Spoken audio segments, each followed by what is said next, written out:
Happy Friday, Caleb. It is Friday, the 8th of May, 2026. And I've been sending you a couple of YouTube videos, a couple of news articles about some interesting, weird events that I, have stumbled across in my endless search for weird things to make films about. Weird film ideas, I guess. Weirdness. In the past, when I've described my taste in film or my ambitions to make films, I've always described it as horror films. I wanted to make horror films. But, the more I watch of horror films, especially ones made in the last 20 years, I'm not really a horror film fan, I don't think. I think a more accurate term for what I enjoy in a film would be weird. So weird movies like Takashi Miike's Gozu. Is that a horror film or is it just a weird movie? I mean, you could go either way with it.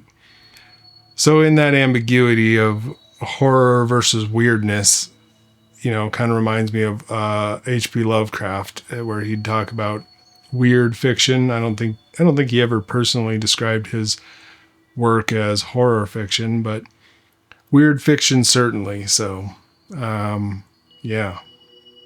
Do love me some Lovecraftian weirdness. Which leads me to today's library pick.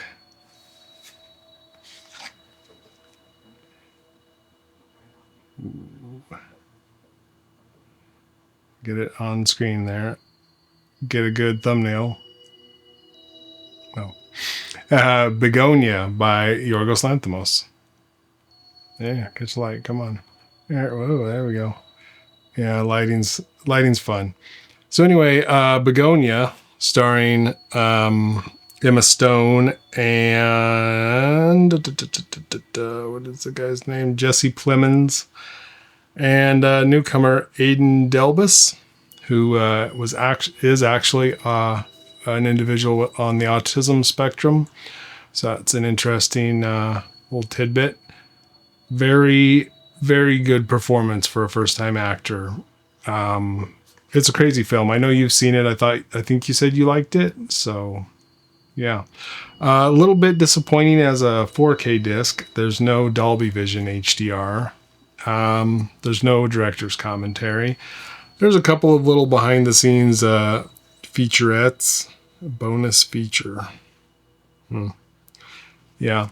So, yeah, I really like this film, but I noticed, in fact, I'd say it's the best film of last year, honestly. Best cinematography I saw last year. I know it got a nomination, but oh well. But, it was, I think it got a mixed review because it's certainly a dark movie. It's a darkly humorous movie. That's what Lanthimos likes to do, right? But it was an uncomfortable movie, I think, for a lot of people because it raised the question of just because you're paranoid doesn't mean they're not out to get you. We dealt with some pretty topical things like online paranoia / conspiracy theories / psychosis. I didn't really get into AI, which, would have been interesting, or maybe not. But certainly the modern phenomenon of AI psychosis is not a new thing in a sense. The only new thing really here is that the AI can do it for you. In the old days, you had to go find a community of weirdos to reinforce your paranoid delusions. Certainly saw a lot of that growing up in kind of north central Idaho. A lot of weird individuals all seemed to kind of group together, and it was weird. So yeah, maybe that's why I enjoyed the film a lot. It kind of reminded me of a lot of people that I've met in real life. So anyway, but then, I don't think I'm diving into any spoilers here on this film, but what if you're paranoid and delusional, but also not entirely wrong? That's an uncomfortable thing to think about. Then there's the whole violence against CEOs. That's something that society's really grappling with, I think, at the moment. A lot of people are unhappy with our corporate overlords. And so films that encourage violence towards CEOs are just not good for society, right? Shouldn't do that. But yeah, it just reminded me a bunch of... There's a short H.P. Lovecraft story called Nyarlathotep, and I may be butchering the pronunciation there. Good Lord. Anyways,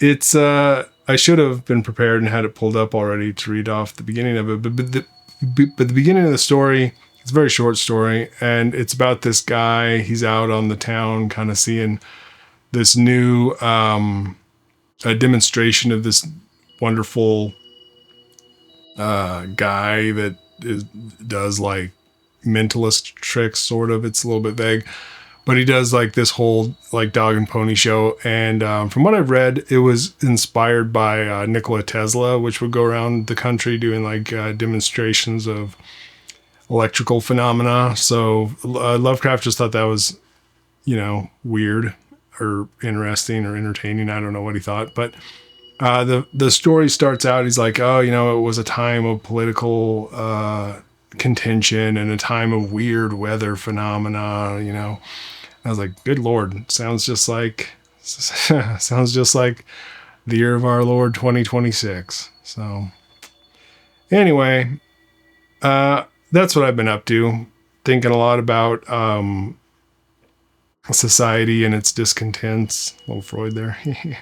But no, just how the social order just seems to be precarious at the moment. It's just there's a fragility that perhaps is always there. Perhaps it just isn't always as noticeable as it is nowadays. I obviously wasn't around during Nixon's administration, but I see a lot of people comparing today to like the early 70s and the upheavals of that.